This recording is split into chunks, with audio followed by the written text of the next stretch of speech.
Hello guys, welcome once again to our platform that is career wave. और आज हम लोग काफी कुछ बात करने वाले हैं आने वाली वैकेंसी के बारे में। यानी कितने पोस्ट लगभग हैं, क्या चीजें हो रही हैं, क्या घटनाएं चल रही हैं। यानी थोड़ा सा एक अपडेट भी आपको ब्रीफ मिल जाएगा with all the evidences and fact that have been released yet. और उसके बारे में एकदम क्लियर एंड कंसाइज वे में हम लोग एक करके चर्चा करेंगे। सबसे पहली बात तो यह है कि एटीसी में संभवतः कितनी वैकेंसी है, तो इस बात को लेकर के बहुत सारे न्यूज मीडिया आउटलेट्स में भी इसकी चर्चा है। और साथ साथ में अपनी पार्लियामेंट ने कई सारे डिस्कशन एंड क्वेश्चनेयर्स करे हैं। तो सारे क्वेश्चंस को तो नहीं देख पाएंगे, लेकिन अल्टीमेटली लगभग most of them would be discussed here.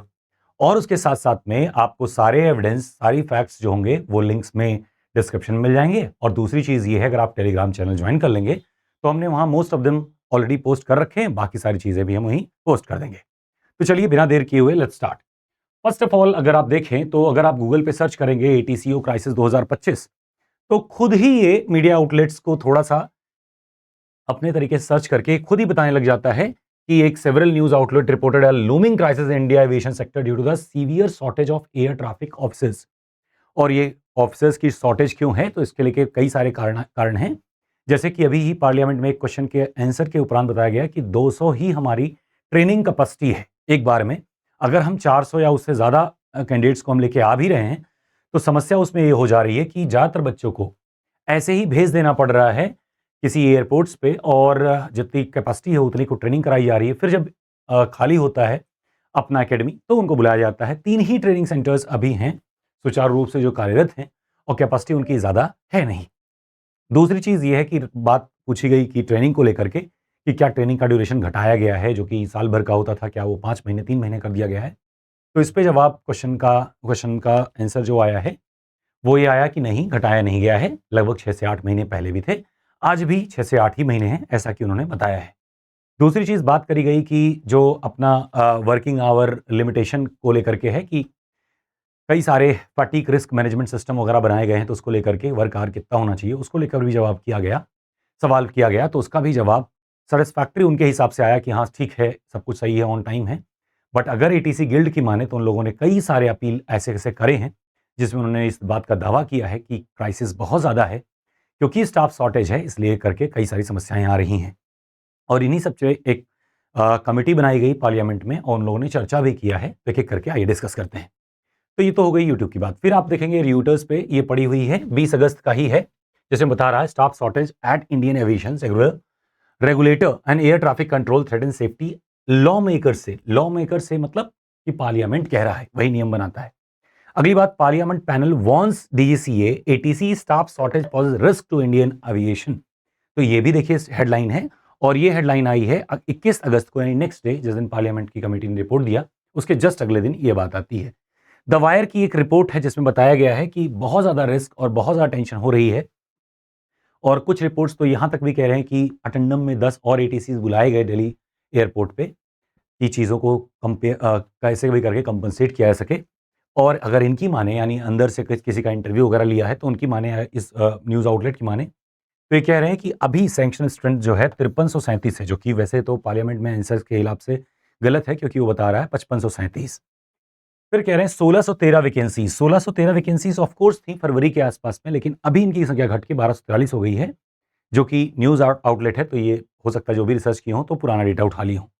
Next कह रहे हैं कि with the new airports coming up and more flights being introduced daily, we need at least 8000, यानी 5337 या 5537 जो है, इससे काम नहीं चलने वाला है इनका। अगर माने तो कम से कम 1613 और वैकेंसीज, 8000 लगभग सीटें सैंक्शन करनी चाहिए एटीसीओस की, तब जाकर के कहीं रिस्क मैनेजमेंट प्रॉपरली हो पाएगा। नेक्स्ट बात आती है कि द वायर में 13 अक्टूबर, यानी कि अभी जस्ट कल परसों की बात है, कल ही की बात है, और यहां पे आ रहा है, द वायर ने ही प्रिंट किया है, shortage of personnel in air traffic control centers across India major safety concern. एक रिपोर्ट कह रही है स्टेक होल्डर्स जो हैं इंडियन एविएशन इंडस्ट्रीज के, वार्न कर रहे हैं, unless there is immediate and sustain intervention the ATC personnel shortage could become a major challenge and a serious safety hazard. ये द वायर का है, और इनका आउटलेट पे ही आपको ये दिख जाएगा अगर आप ये हेडिंग सर्च करोगे, अक्टूबर 13। ऑल्दो हमने लिंक सारे पोस्ट कर दिए हैं। और अब बात आती है स्टेक होल्डर्स की। तो स्टेक होल्डर्स वैसे तो एआई का 100% स्टेक एमओसीए ही अधिग्रहित रखता है, लेकिन इसके अलावा भी बहुत सारे सेगमेंट्स हैं जो एआई के साथ मिलकर काम करते हैं। तो एक दो नहीं, कम से कम उनकी संख्या 10 से ज़्यादा है। तो उन सब में तो स्टेक होल्डर्स हैं, वो सभी एक पीएसयूज़ की तरह ही काम करती हैं। तो उन सब की बात को ध्यान में रखते हुए बताया गया है। नेक्स्ट अगर देखें तो ये बात हो रही है टूर वर्ल्ड की। टूर वर्ल्ड ने भी एक रिपोर्ट जारी किया था 12 अक्टूबर यानी कि परसों को बताया, Indian air control shortage raises a grave concern over the safety of international air space as a new airports are emerging up continuously. Flights की संख्या, डेली फ्लाइट्स या एवरेज पर आवर फ्लाइट्स की संख्या भारत में बहुत तेजी से बढ़ती जा रही है। एयरपोर्ट्स की संख्या बढ़ गई है। उड़ान स्कीम के तहत कई सारे मिलिट्री एयरवेज को जो भी इसमें शामिल करा गया है, जिस पे भी कई सारे कंसर्न और भी इश्यूज रेज किए गए हैं। तो फिलहाल में क्या है कि एक बर्डन ऑफ रिक्रूटमेंट आ गया है अचानक से, और समस्या ये है कि भले ही हमारे पास वैकेंसी ज़्यादा हैं, पर there is a bottleneck, और बॉटल नेक है ट्रेनिंग सेंटर्स। तो उसको बढ़ाने की मांग हो रही थी। नेक्स्ट अगर हम आगे चलें तो यहाँ पे आप देखोगे द न्यू इंडियन एक्सप्रेस की एक न्यूज़ रिपोर्ट है अक्टूबर 11 यानी परसों के एक दिन पहले 11 अक्टूबर को न्यूज़ आती है कि shortage of air traffic control personnel raises alarm over aviation sector.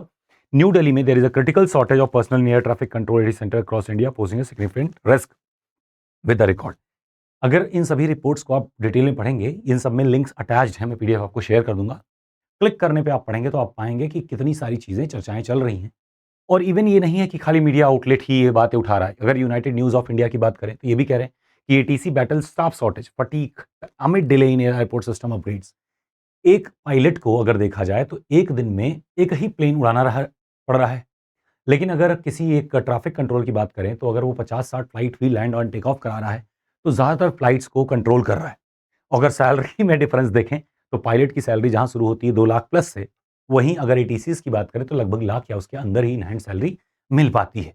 तो एक बड़ा डिवर्जन यहाँ भी दिखाया था जो कि एटीसी गिल्ड इंडिया उठाता रहता है। एटीसी गिल्ड एक सोसाइटी है एटीसीओस की, जिसमें वो लोग कोलैबोरेट करके अपने कंसर्न्स को जाहिर करते हैं और वार्न भी करते रहते हैं कि अगर कोई समस्या उनको दिखती है कि because they are expose to the severals of airlines, direct contact में है, तो सारी प्रॉब्लम्स और समस्याएं वो पहले जान पाते हैं और उसको लेकर के भारत सरकार को भी साथ साथ में एआई को भी अपडेट करते रहते हैं। जैसे एटीसी गिल्ड इंडिया है, ऐसे ही वर्ल्ड वाइड लेवल पे भी कई सारी संस्थाएं हैं जो इन रिस्क को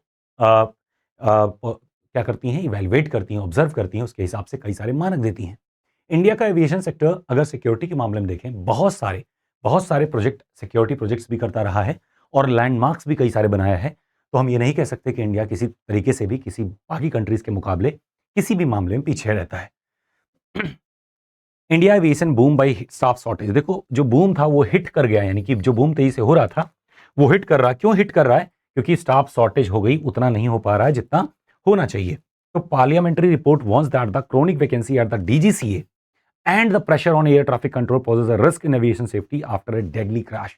कौन से क्रैश की बात हो रही है? जो अहमदाबाद में क्रैश हुई थी उसकी बात हो रही है। और उसी के बाद ये सारी चर्चाएं लगातार पॉइंट टू पॉइंट 2021 से लेकर के आज तक सारी चीजें होती आ रही। बार बार मीडिया आउटलेट्स इसको दिखाते हैं, न्यूज़ मीडिया आउटलेट्स को रिपोर्ट करते रहते हैं। अगर आप सर्च करेंगे गूगल पे बहुत सारे आपको आर्टिकल्स मिल जाएंगे। और उसको ध्यान में रखते हुए ऐसा नहीं है कि एआई ने स्टेप्स नहीं उठाए हैं, कई सारे स्टेप्स उठाए हैं। लेकिन क्या होता है कि जैसे उनकी जो कैपेसिटी है, कैपेसिटी के बियॉन्ड जाकर के वो काम करने की कोशिश करते हैं, बट क्योंकि इंफ्रास्ट्रक्चर उतना सस्टेनेबल नहीं है रिक्रूटमेंट का एटीसीओस के बिना ट्रेनिंग के, और कोई दूसरा प्लेयर भी नहीं है मार्केट में इंस्टेड ऑफ एआई इटसेल्फ, तो इसलिए एक बॉटलनेक इशू हो जाता है कि चाह करके भी रिक्रूटमेंट करना है, नहीं कर पाते।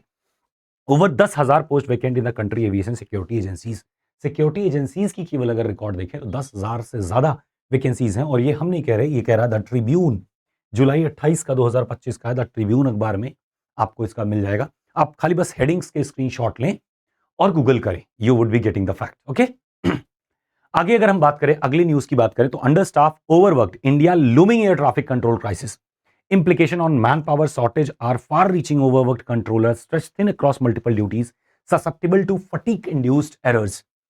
क्या होता है कि जब आप ओवरवर्क करते हैं, क्योंकि शॉर्टेज है स्टाफ की, तो रेगुलेशंस भी पूरी तरीके से इंप्लीमेंट नहीं हो पाते हैं और उसको लेकर के बहुत सारे सीरियस कंसर्न्स आते रहते हैं। और उन्हीं की वजह से क्या होता है, जब फटीग होती, थकान होती है, तो कई सारे इश्यूज होने की संभावना रहती है। और ये खबर, इसका हेडिंग शायद हमने डालना भूल गए, इसमें भी एक किसी पेपर का ही कटिंग है, आप हेडिंग सर्च करोगे मिलेगा। Every 60 second flight takes off, हर 60 सेकेंड में एक फ्लाइट टेक ऑफ कर रही है in India, but who controls the sky, कौन कंट्रोल करता है आसमानों को कि ताकि ये केओस ना हो। इतने सारे अगर एयरप्लेन्स एक साथ में हवा में उड़ रहे हैं, उनका नेविगेशन प्रॉपर रहे, इसकी जिम्मेदारी एटीसीओज की होती है। और इसी को ध्यान में रखते हुए कि 5537 पोस्ट सृजित करे गए, सैंक्शन किए गए, जबकि अगर पुरानी रिकॉर्ड देखें तो 4200 के आसपास में 2000 तक था। 2000 के बाद में लगातार बढ़ते बढ़ते, अगर पार्लियामेंट कमेंट्री की जो विभाग की अगर बात करें तो उन्होंने 840 नए पद की भी व्याख्या करी है कि वो भी आने वाले हैं। ठीक है, एमओसीए लोकसभा 6 फरवरी, देखो लोकसभा में एमओसीए जवाब दे रहा है, मिनिस्ट्री ऑफ सिविल एविएशन कब जवाब दिया है? 6 फरवरी 2025 को, 5337 और 1200 vacant post. Traffic is rising faster than the staff growth, तो ये हेडलाइन आज की है कुल मिला जुला करके। और इसी के बीच में हम चर्चा करेंगे वैकेंसी के क्या आउटपुट रहे हैं, क्योंकि हमने कह रखा था कि अक्टूबर एंड तक हम लोग वैकेंसी देखेंगे, तो उसको लेकर के आप लोग के बहुत सारे क्वेश्चंस आए, तो उनको एक एक करके हम लोग शॉर्टेस्ट करेंगे। फिर लास्ट में हम आपको अपने अपडेट्स सारी चीजें बताएंगे। इवन जो लोग क्वालिफाई किए इस बार उनको लेकर के भी कई सारे इश्यूज हैं जो वो भी डिस्कस करेंगे लास्ट में। Okay, here is the graph that is showing air traffic India growing rapidly. ये बता रहा है कोविड में थोड़ा ड्रॉप डाउन दिखा था, फिर उसके बाद में हम लोगों ने प्रोजेक्शन बहुत तेजी से अचीव किया है। और अगर आगे देखें तो यहाँ पे डबलिंग द एयरपोर्ट्स, लगभग 74 से 159 हम लोगों ने 2024 में अचीव कर लिया था, तो ज्यादा संख्या और बढ़ गई है। नेक्स्ट अगर देखें तो ये हमारा year wise growth in average daily traffic movement in India 2014-15 से लेकर 23-24 के बीच में ये हमारा मूवमेंट शो कर रहा है, जिसमें डोमेस्टिक मूवमेंट और ये इंटरनेशनल है। ये जो डिप डाउन दिख रहा है ये कोविड का टाइम है, अदरवाइज कर्व कहीं और ज्यादा ऊपर गया होता। नेक्स्ट अगर देखें लोकसभा क्वेश्चन नंबर 549, 6 फरवरी 2025 को जवाब आता है सैंक्शन स्ट्रेंथ 5537 है और वैकेंसी 1613 है एज ऑन डेट। और राज्यसभा क्वेश्चन नंबर 42, 21 जुलाई 2025, यानी कि जब अपनी वैकेंसी ये वाली नई वाली आ गई 309 वाली, तो ये संख्या घट करके कितनी हो गई? 1243 केवल रह गई, जो कि 1613 थी। अगर 1613 में से 1243 अगर आप घटाएंगे just a second, give me a second, 1613 में से 1243 अगर आप घटाएंगे यू विल गेट 370। आप कितना पाएंगे? 370, जबकि वैकेंसी सृजित हुई थी 309। तो इसका मतलब ये है कि जो हमने आपको एक बताया था ना कि करीब 50 से 100 के बीच में कुछ पद बढ़ाए गए हैं पिछली बार रिक्रूटमेंट में, तो वही बात यहाँ पे भी लागू होती दिखाई दे रही है कि 370 पद अगर घट गए हैं 300, तो 370 पद अगर घट रहे हैं इसका मतलब कि पिछले वैकेंसी में काफी पद और एड अप हुए हैं, इसीलिए घट के अब वैकेंसी रह गई है 1243 पोस्ट। नेक्स्ट अगर देखें तो ये है लोकसभा कान स्टार्ट क्वेश्चन 549, जिसकी हमने चर्चा किया है, और ये क्वेश्चन है 42 राज्यसभा का, जिसमें ये क्वेश्चन किया गया है और इसका आंसर यहाँ पे दिया है। इसको अगर अंडरलाइन करें तो अंडरलाइन करेंगे तो यहाँ पे दिया हुआ है कि 5537 है और वैकेंसी 1636 है, और ये बात हो रही है हमारी 6 फरवरी 2025 को। फिर 4 अप्रैल को अपनी वैकेंसी आती है, और उस टाइम के बाद यानी जुलाई में जो आंसर किया गया इसमें बताया गया कि टोटल वैकेंसी एटीसीओज की अब 1243 रह गई है, और जिसमें जोन वाइज भी वैकेंसी बता रहे हैं कि 391 पद अभी नॉर्दर्न रीजन में वैकेंट है, 326 साउदर्न रीजन में, 282 वेस्टर्न रीजन में, 196 ईस्टर्न रीजन में, 48 नॉर्थ ईस्टर्न रीजन में खाली हैं। लास्ट 3 सालों में यानी 22, 23, 24 इन तीनों में 1252 पदों पर भर्तियां करी गई हैं। ठीक है, कितनी करी गई हैं? 1252 एटीसीज रिक्रूट किए गए हैं लास्ट 3 इयर्स में, और उसके बावजूद भी अभी उतने उससे ज्यादा पद और रिक्रूट करने हैं, और ये चीज यहां पे बताई गई है, और यहां बताया गया 1243 पद, यानी कि total of 370 has been accommodated instead of 309 की बजाय 370 के आसपास अकोमोडेट हुआ है इसमें। नेक्स्ट देखें लोकसभा क्वेश्चन 795, ये सब हम क्यों दे रहे हैं? ताकि आप सर्च कर पाएं नेट पे, लोकसभा पेज पे जाएंगे, राज्यसभा पेज पे जाएंगे, वहां अनस्टार्ट क्वेश्चन में सर्च करेंगे तो you will get all those things. ये क्या बता रहा है? देखो, ये बता रहा है कि director general of civil aviation यानी कि डीजीसीए में कुल पदों की संख्या यहां बताई जा रही है कि डीजीसीए में ओवरऑल जो सैंक्शन पद हैं उसमें group A, group B, group C तीनों मिला करके 823 वैकेंट हैं ऑफ ऑल 1644, यानी आधे से ज्यादा, लगभग 51% के आसपास, 50% से ज्यादा पद खाली है डीजीसीए में, जो कि सेफ्टी को रेगुलेट करता है एयर इंडस्ट्री के। तो इसका मतलब है ये एविएशन इंडस्ट्री कितने रिस्क फैक्टर में है ये आप जान सकते हो।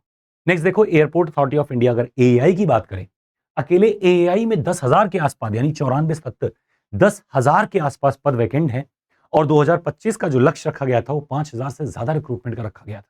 ठीक है, जिसमें group A, group B, group C तीनों पदों की संख्या बात करी जा रही है, 1650, 1343 और 6484 पद। ठीक है, अब आ जाइए बीसीएएस पे। बीसीएएस जो है ये बताता है सिक्योरिटी के बारे में, यानी सिविल एविएशन सिक्योरिटी को डिटरमाइन करता है।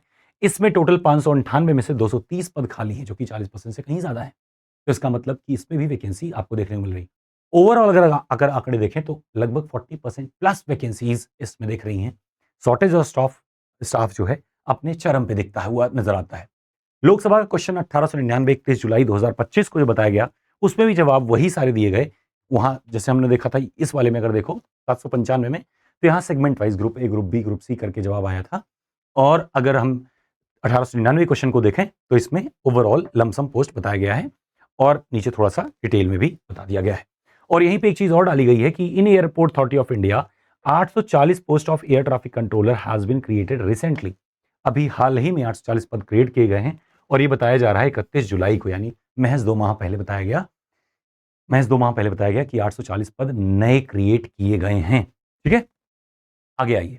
आगे ये वाला क्वेश्चन अगर देखेंगे तो 20 अगस्त 2025 को राज्यसभा एक कमेटी रिपोर्ट अपनी पब्लिश करती है, दिखाती है, जो कि हाल ही में जो इंसिडेंट हुआ था, उस फ्लाइट क्रैश हुआ था, उसको चक्कर में इन्वेस्टिगेशन करने के बाद में इन्वेस्टिगेटिव रिपोर्ट ये अपनी शो कर रहे हैं। इसमें वैसे तो आप क्लियरली नहीं देख पाओगे कि क्या क्या मेंशन है, लेकिन हम इसकी रिपोर्ट की कॉपी आपको उसी ग्रुप में, यानी लिंक में भी नीचे, और साथ साथ में टेलीग्राम का चैनल जिसको आपको ज्वाइन करना है @AAI_ATC, किसी को मैसेज करना और उसी पे क्लिक कर देना, तो सीधे आप चैनल में अपने पहुंच जाओगे। AI_ATC इस चैनल पे जाओगे तो आपको सारे डॉक्यूमेंट्स आपको इस लेक्चर के मिलने तक आपको मिलेंगे। ठीक है, ताकि यहाँ से आप रीड कर सको, समझ सको कि क्या चीजें कैसे चल रही। अगर इसको मैं थोड़ा सा जूम करूं तो शायद आप पढ़ पाओ। तो यहाँ पे सेफ्टी इंसिडेंट्स को लेके स्टेट किया गया है कि किस तरीके से एआई स्टेट कर रहा है कि employment of ATCA undertaken based on the DGCA civil aviation requirement. फिर नीचे वहीं बताया जा रहा है, अगर नीचे देखोगे, वॉच ड्यूटी टाइम लिमिटेशन, जिसको कहते हैं WDTL, watch duty time limitation को भी फॉलो कर रहे हैं, ऐसा कह रहे हैं, अलाइन कर रहे हैं इंटरनेशनल नॉर्म से ये सब। लेकिन अगर स्टाफ ही नहीं रहेगा तो कैसे अलाइन कर पाएंगे? तो खाली बस बात महज एक झुंझुना रह जाता है और कुछ नहीं। फिर अगर air traffic controller guild India की माने, जो एक टीम है इनकी एसोसिएशन, उसकी माने, professional body representing the licensed ATC apprised the committee of a persistent and serious shortage of controllers at numerous airports.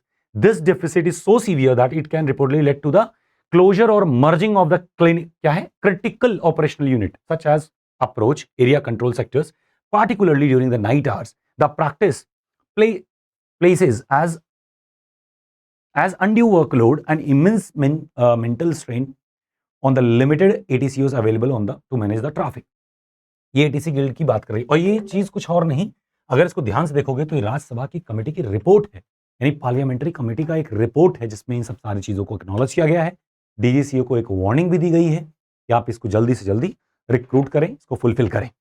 आगे अगर आप देखोगे तो यही है कुल टोटल मिला के, यहाँ 380th रिपोर्ट है, ये 380वां रिपोर्ट है, 20 अगस्त को ये पब्लिश हो रही है और फिर लोकसभा के टेबल पे इसको रखा भी गया, इन दोनों सदनों में पहुंच चुका है। आगे अगर देखोगे राज्यसभा कमेटी रिपोर्ट, जिसको हमने आपको दिखाया था, अभी हम पीडीएफ भी खोल के आपको दिखाएंगे कुछ चीजें।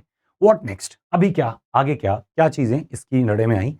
ये रिपोर्ट पब्लिश होने के बाद में आज 2 महीने होने को हो गए।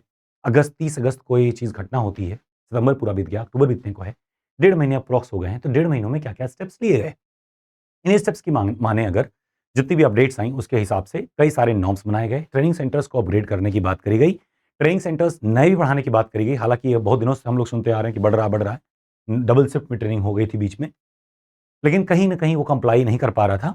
तो ऐसे करके कई सारे इन्होंने प्रावधान डिस्कस किए हैं और इस रिपोर्ट के आने के बाद ही की वजह है कि आपकी डीवी शेड्यूल जो शेड्यूल होनी थी आपकी अक्टूबर में, वो कहीं ना कहीं डिले हो गई और अब संभावना नवंबर की है। यानी कि अभी आप उम्मीद ना रखिएगा, कोशिश करिएगा नवंबर की ही उम्मीद रख के चलिएगा। जितने भी लोग का डीवी पेंडिंग है, they should be expecting it in the November month. Reason यही सारी चीजें हैं, यानी हर चीज को फिर से क्लैरिफाई किया जा रहा है। ठीक है, तो आगे देखो क्या है कि 1243 करंट वैकेंसी है, 840 न्यू पोस्ट क्रिएट किए गए हैं। नेक्स्ट साइकिल क्रिएटेड 2025 एंड या 2026 अर्ली, यानी by the end of this year और the next year's beginning. Plan है कि अगले 300 एटीसीज को कम से कम रिक्रूट करने की घोषणा करी गई है, ऐसी चर्चा चल रही है।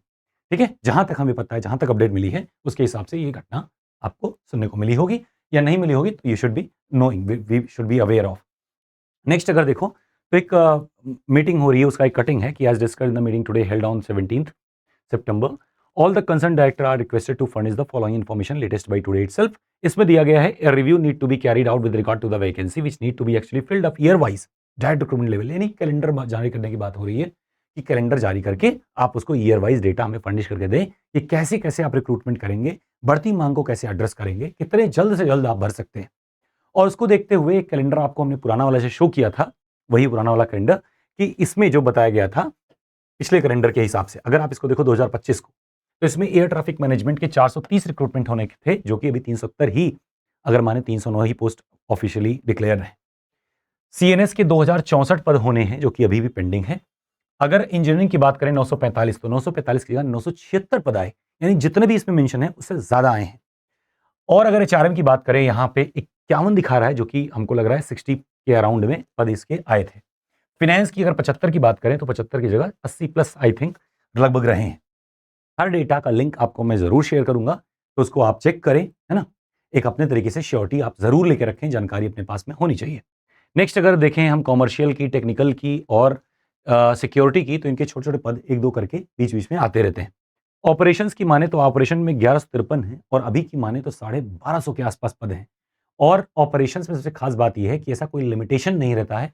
हालांकि ट्रेनिंग सेंटर्स वही हैं, उतने ही ट्रेनिंग्स में उनको अकोमोडेट करना है, तो ऐसा हम उम्मीद करके चल रहे हैं कि 300 से 500 के बीच में वैकेंसीज तो मैंडेटरी हैं।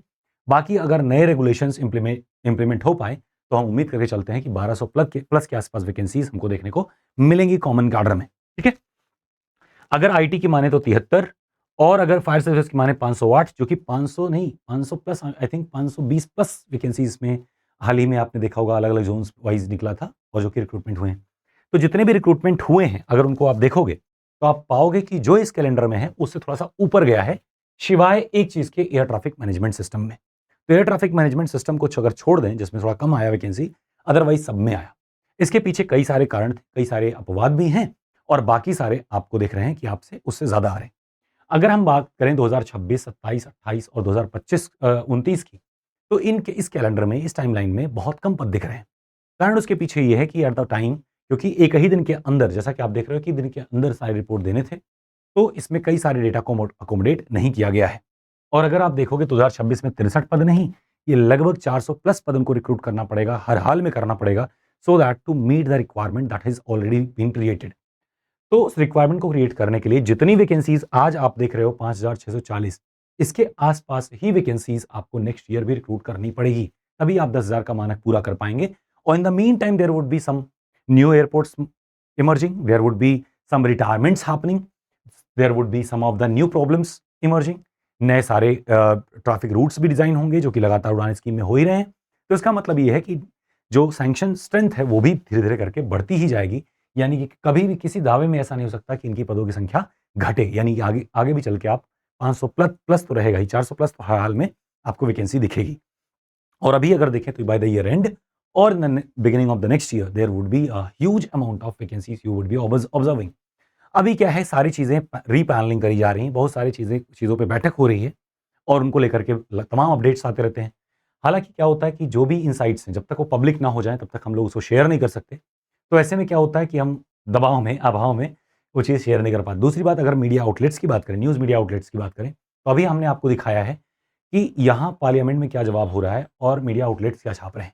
5537 की जगह वो 5337 दिखा रहे हैं, यानी कि जाहिर सी बात है उनके पास रिसोर्सेज का अभाव है, या फिर रिसर्च करने का अभाव है, या मनस्थिति नहीं होती है कि गवर्नमेंट के अगेंस्ट में कुछ बोल पाएं। हालांकि अगेंस्ट नहीं, ये सिक्योरिटी कंसर्न है, तो कहीं ना कहीं मीडिया आउटलेट उतना कंसर्न नहीं दिखता। जब ज़्यादा दबाव पड़ता है, जब कोई एक मीडिया आउटलेट कवर करता है, तो तमाम सारे media outlet back to back cover करने। जैसे देखिए 11 अक्टूबर को पब्लिश होती न्यूज़, तुरंत 12 को भी, 13 को भी, 14 को भी लगातार आने न्यूज़ शुरू हो गए। ठीक है, और जब तक कोई मीडिया आउटलेट दम नहीं दिखाता, तक कोई भी उसको दिखाने की कोशिश नहीं करता। ओके, अब देखें अगर नेक्स्ट ईयर में भी, तो नेक्स्ट ईयर में भी आप देखोगे तो ऑपरेशंस के पद आपके यहाँ देखो ब्लैंक दिखाया जा रहा है, लेकिन ऑपरेशन के पद बढ़ने वाले हैं, है ना। उसको लेकर के कई सारी मीटिंग्स करी भी गई हैं। आगे देखो ओनली इंस्टीट्यूट। अब यहाँ बात आती है कि क्या करना चाहिए। देखिए पहली बात तो ये है कि right now there is only choice for you guys is air traffic controller के लिए कैरियर वेव। क्यों कैरियर वेव एक ओनली चॉइस है? क्योंकि अगर लास्ट के 3-4 रिक्रूटमेंट्स को आप लगातार देखेंगे, कैरियर वेव को ऑब्जर्व करेंगे, तो आप देखेंगे कि maximum of the candidate that have got the selection through coachings और by the guidance or from Career Wave. शायद ही कहीं बिरला ही एक आध दो बच्चा आपको कहीं दिख जाए आप नोटिस करोगे शायद वहाँ पढ़ा भी नहीं होगा, हो सकता है कि ऐसे ही गाइडेंस देने गया हो, लेकिन कहीं भी किसी प्लेटफ़ॉर्म पे आपको देखने नहीं मिलेगा, तो आपको रिस्क नहीं लेना चाहिए। You should be coming up with the career wave. दूसरी बात ये है कि अभी हाल-फिलहाल में हमने देखा कि जो बच्चे पढ़ाई कर रहे थे, वो धीरे-धीरे करके कटने लगे हैं, या जिनका सीरियस कंसर्न था कि सर हम जॉइन करेंगे, जल्दी शुरू करेंगे, जो पीछे पड़े हुए थे कि बैच सर स्टार्ट करिए, फाउंडेशन बैच से ही सिलेक्शन होते हैं, तो क्यों नहीं स्टार्ट कर दिया जाए। उनमें हम देख रहे हैं थोड़ा टाल रहे हैं कि सर वैकेंसी आई कर लूँगा। ध्यान ये रहे कि जब भी वैकेंसी आती है, there is not enough time to cover up. और जिस तरह का कट ऑफ का ट्रेंड आप देख रहे हो, तो इसका मतलब ये है कि आपको अभी ही शुरू करना पड़ेगा। अगर आप समय से नहीं शुरू करते हैं, अभी नहीं शुरू करते हैं, तो आप सोचोगे कि वैकेंसी आने के बाद कर लेंगे, वो तो एक महज़ मज़ाक होगा, आपके साथ जोक होगा। क्योंकि उस टाइम पे बहुत सारे नए-नए नियम आने लगते हैं, नए-नए अफ़वाहें, रूमर्स आने लगते हैं। उन सब में आप उलझ जाते हो, डॉक्यूमेंट में उलझ जाओगे, ये सब करते-करते पता नहीं कब समय बीत जाता है और ना ढंग से आप पढ़ पाते हो, ना कुछ कर पाते हो। और रिकॉर्ड हमारा ये बताता है कि 70% of the qualified candidate from career wave are from the foundation batch. 20-30% जो भी कैंडिडेट क्वालिफाई होते हैं उस टाइम के क्रैश कोर्स या उस टाइम के बैचेस को लेकर के, उनका बेस स्ट्रॉन्ग ऑलरेडी होता है, क्योंकि 2 महीने के अंदर पूरा का पूरा 11th एंड 12th का फिजिक्स और मैथ्स उस लेवल पे तैयार कर पाना भले ही ईज़ी आता है, लेकिन आप अगर करने जाओगे तो कट ऑफ जिस हिसाब से है, वो ईज़ी होने के बावजूद भी चैलेंजिंग है, क्योंकि टाइम नहीं मैनेज कर पाओगे। That means it is wiser to take the decision right now, right away. और इससे 2 चीज़ें होंगी, एक तो करियर वेव में थोड़ा-सा आपके जुड़ने से एक उत्साह का संचार होता है, दिखता है। You are studying and we are preparing for that. हम लोग भी मेहनत करते हैं, आप भी मेहनत कर रहे होते हैं, तो एक तरह का एनर्जी का एटमॉस्फेयर मिलता है। सेकेंडली क्या है कि आप अकेले ज़रूर पढ़ रहे होंगे, क्योंकि बिना पढ़े तो निकलेगा नहीं। तो ज़ाहिर-सी बात, जब अकेले पढ़ते हैं, कई बार लगातार डिमोटिवेशन आता रहता है। और जब आप एक बैच में, ग्रुप में, एक समूह में पढ़ाई करते हैं, जहाँ पे एक सही एटमॉस्फेयर हो, सही बच्चे हों, सही एटमॉस्फेयर, एक पूरा-पूरा इकोसिस्टम बन जाए, कंटेंट से लेके हर चीज़ का, तो वहाँ पे थोड़ा-सा डेली मोटिवेशन मिलता रहता है, डेली पढ़ने की ललक लगती है, क्योंकि आप देख रहे होते हो लोगों को काम करते हुए, पढ़ाई करते हुए। जब आप सबको देखते हो, तो आपके मन में आता है कि यार इतने लोग पढ़ रहे हैं, मैं नहीं पढ़ूँगा तो there would be issue, right? तो इसका मतलब ये है कि आप पढ़ाई कर पाएँगे। रही बात प्राइज़िंग को लेकर के, तो प्राइज़िंग ज़ाहिर-सी बात है कि साल भर बैच अगर कोई चलाना है, तो कॉस्टिंग तो उसकी आती है, और कॉस्टिंग बहुत ज़्यादा आती है। इस समय फाउंडेशन के पास में तो हम लोग ये मान के चलिए, अगर खर्च निकाल पाएँ, अगर 50% भी खर्च निकाल पाएँ, तो टफ़ होता है। पर क्योंकि हम लोग को रिकॉर्ड सिलेक्शंस का थोड़ा-सा एक रहता है ना, कि जितने सिलेक्शंस लास्ट ईयर आए, उतने ही इस साल भी आए। और इस साल भी आप यकीन मानिएगा, हमारे पास में 100 से ज़्यादा बच्चों के वेरिफाइड डिटेल हैं, जो बैच में एनरोल्ड थे। I have their data, I have their detail, I have their transaction reports. और कुछ बच्चों ने कंप्लेन भी किया, बच्चे किए थे या कोई कोचिंग करा था, तो कंप्लेन थी, उसका नोटिफ़िकेशन आया था, नोटिस आया था, तो we had done very well the along with the procedures, कि सारा डेटा मुहैया कराना, उनको दिखाना कि हाँ, देखिए जो भी हम दावा करते हैं, वो एकदम 100% एक्यूरेट है। उसमें कोई ऐसा नहीं है कि हम लोग कोई फ्रॉड करने की कोशिश या ऐसा कुछ करके कोशिश करते हैं। क्योंकि at the time there are severals of the institute, they are bargaining for the business. तो एक समय पे डाउट होना एक लाज़मी है, और होना भी चाहिए। और हमारे पास ज़्यादातर बच्चे जो आते हैं, मोस्टली किसी न किसी के रेफरल से आते रहते हैं। तो अगर आप चाहो, तो there would be a better chance कि आप अभी से अगर जुड़ेंगे, you would be doing well. Next thing, अभी के टाइम पे एक हमारे पास कूपन कोड है एटीसी स्काई। अच्छा, देखो 2 बैचेज़ हमारे पास चलते हैं, जो पेड वाले हैं, एक फ्री वाला है। पेड वाले बैचेज़ में एक है टेक प्लस नॉन टेक, यानी कि पूरा कंप्लीट बैच का सिनेरियो रहता है। ये 12 महीने की वैलिडिटी होती है। ये लगभग आपके पास में 6000 के आस-पास बैच पड़ता है, जो कि आपका कूपन कोड लगाने के बाद 4500 से 5000 के बीच में रहता है।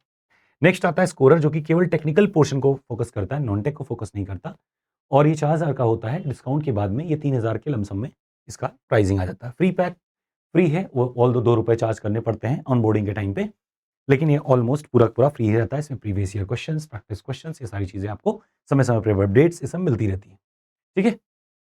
ये अपना बैच का मॉड्यूल है। जब आप careerweb.org जाएँगे या ये स्कैन करेंगे इस क्यूआर कोड को, तो you would be directed to the website. ATCs का ही आपको कूपन लगाना है। As soon as you apply that, you would be getting 20% or more than that discount. ठीक है? और ध्यान रखना है ये कि ये ऑफ़र जो होगा वैलिड रहेगा आज और कल के लिए ही। तो जितना जल्दी हो सके उतना ही जल्दी इसमें एडमिशन लेने की कोशिश करें। सेकेंडली, अगर सुपर 50 जॉइन करें, तो इस बात का पूरा ध्यान रखें कि आपको पढ़ना पड़ेगा। अगर आप 1 हफ्ते या डेढ़ हफ्ते तक गायब रहते हैं, 1 हफ्ते भी गायब रहते हैं इस समय, तो ध्यान रहे कि हम लोग तुरंत रिमूव करके आपको स्कोरर में डाल देते हैं। If you are unable to provide a valid reason. जब तक एक वैलिड रीज़न आप नहीं देंगे, तब तक उसमें हम लोग मेंटेन नहीं करते, क्योंकि सुपर 50 एक सिलेक्शन बैच है। इससे ज़्यादा सिलेक्शंस भी रहते हैं, और वो क्राइटेरिया बढ़िया रहे, तो उसके लिए बढ़िया बच्चे ही उसमें होने चाहिए। Secondly, we have EMI options also, कि अगर आप चाहें, भई फाइनेंशियल इश्यू है, कुछ भी है, तो आप अपने हिसाब से ईएमआई ऑप्शन भी ले सकते हैं या कॉल करके बात कर सकते हैं। ये दोनों बैचेज़ इस तरीके से दिखेंगे, सुपर 50 दिखेगा, स्कोरर दिखेगा। We have English medium batch as well, यानी कि इंग्लिश मीडियम का भी सुपर 50 है, स्कोरर तो इंग्लिश मीडियम में नहीं है। We are planning for that, लेकिन इंग्लिश मीडियम का एक सुपर 50 है, जिसमें everything including the technical portion और non technical portion, is completely English, जो कि पिछली बार नहीं था। नॉन टेक पोर्शन हिंदी रह गया था, बाइलिंगुअल रह गया था। इस बार पूरा कंप्लीट इंग्लिश बैच ही है। तो for the South Indian students we have a great opportunity for you as well. Next thing ये है कि आप जितने जल्दी हो सके उतने जल्दी ज्वाइन जरूर इसको करें। अब खबर थोड़ी छोटी चीज़ों की, जैसे पहली चीज़ आ गई डीवी वाली बात, जो बच्चे प्रिपेयर कर रहे थे कि सर डीवी जल्दी से जल्दी हो जाए, और हमने बात कर भी रखी थी कि अगस्त एंड तक आपको डीवी का शेड्यूल और अक्टूबर मिड के आसपास में डीवी स्टार्ट होने की संभावना पूरी थी। 10 तारीख के आसपास में खबर आई थी, पर 30 अगस्त के आसपास में या उसके पहले ही जैसे पार्लियामेंट्री जब बैठकें शुरू हुई तो रुकना पड़ गया। उसके बाद में जो गाइडलाइंस आई, जो कि रिपोर्ट हम आपको शेयर करेंगे, उन गाइडलाइंस के हिसाब से कई सारी चीज़ें बदली, और कई सारी चीज़ें बदलने की वजह से क्या हो गया है कि इस टाइम पे the recruitment is under halt. इस महीने खबर आने की चांसेस बहुत कम है। ऑल दो कुछ कयास लगाए जा रहे हैं, कुछ लोगों की अपडेट ये भी एक सब कोशिश ये रहेगा कि दिवाली के बाद हम लोग जारी कर दें, लेकिन हमें जहाँ तक उम्मीद है नहीं हो पाएगा। ऐसे अपडेट्स मिलते रहते हैं, लेकिन उन सब में सबसे बेहतर चुनना, अपना खुद का भी एक कॉमन सेंस यूज़ करना थोड़ा ज़रूरी रहता है। तो अपने आप में अपने दिमाग में ये बना के रखें कि जो आपके डिवीज़ होंगे उसके बारे में डेटा आपको नेक्स्ट मंथ ही मिलेगा। इस मंथ में तो संभावना थोड़ी कम लग रही है due to the restructuring of the recruitment. Next ये है कि नेक्स्ट वैकेंसी की बात क्या करें, तो नेक्स्ट वैकेंसी की अगर बात करें तो बाय द ईयर एंड और the beginning of the next year ये आपका स्टार्ट हो जाएगा, या तो by the year and this and, या फिर नेक्स्ट ईयर के बिगिनिंग में आपकी रिक्रूटमेंट देखने को मिलेगी। अभी तत्काल में अक्टूबर वाली नहीं दिखेगी, क्योंकि रीस्ट्रक्चरिंग वाला पार्लियामेंट्री कमेटी की जैसी रिपोर्ट है। अभी आप देखोगे तो आपको सब समझ में आएगा कि क्या क्या गाइडलाइंस में प्रपोज करी गई हैं, उसको फॉलो करना पड़ेगा। कई सारे फ्रेमवर्क्स फिर से स्टैब्लिश करने पड़ेंगे, देखते हुए घटनाएं जितनी सारी लगातार होती हैं। हम आप बहुत ज़्यादा जुड़े नहीं रहते एविएशन सेक्टर से, और न्यूज़ मीडिया आउटलेट्स उतना ज़्यादा कवर नहीं करती, इसलिए घटनाओं के बारे में बहुत ज़्यादा जानकारी नहीं रहती। लेकिन अगर आप एटीसी गिल्ड इंडिया के फेसबुक पेज, उनकी वेबसाइट, उनके सोशल मीडिया आउटलेट्स को अगर आप फॉलो करते हैं, या कुछ कम्युनिटीज़ को फॉलो करते हैं, जो एयरपोर्ट्स कम्युनिटीज़ होती हैं, रीजनल कम्युनिटीज़ होती हैं ना, फेसबुक पे भी आप देखोगे, इन सबको अगर आप फॉलो करेंगे you will be finding out कि एरर्स की संख्या बहुत ज़्यादा है। ठीक है, बहुत सारी घटनाएं ऐसी होती हैं कि जहाँ पे एटीसीज़ बहुत ज़्यादा दबाव के साथ में काम कर रहे होते हैं, और due to the shortage of the staff, वहीं पे ही नहीं सारी जगहों पे हर लेवल पे स्टाफ की शॉर्टेज तो ज़ाहिर सी बात देखने को मिल रही है। इस बात का दावा हम नहीं कर रहे, इसका दावा कर रहा है news media outlet. Okay, next अगर बात करें तो हम आपको कुछ पीडीएफ ज़रूर शो करना चाहेंगे, जिसको आप थोड़ा-सा देखे रहें, जाने रहें। और उसको हम शेयर भी कर देंगे। जैसे फॉर एग्ज़ाम्पल अगर थोड़ा टाइम लेता है, पैनल पुराना है। ठीक है? अब हम बात करते हैं न्यू कमेटी रिपोर्ट की। तो न्यू कमेटी की 2 रिपोर्ट थी, एक तो प्रेस के लिए था और एक कंप्लीट रिपोर्ट थी। कंप्लीट रिपोर्ट पहले खोलते हैं, और इसके बाद में एक मोटिवेशन के लिए आपको एक रिपोर्ट और दिखाएँगे छोटा-सा। देखो, ये प्रेस विज्ञप्ति हमने खोल दी। तो ये प्रेस विज्ञप्ति है जो कि पार्लियामेंट ने प्रेस के लिए रिलीज़ करी थी, प्रेस रिलीज़ है ये।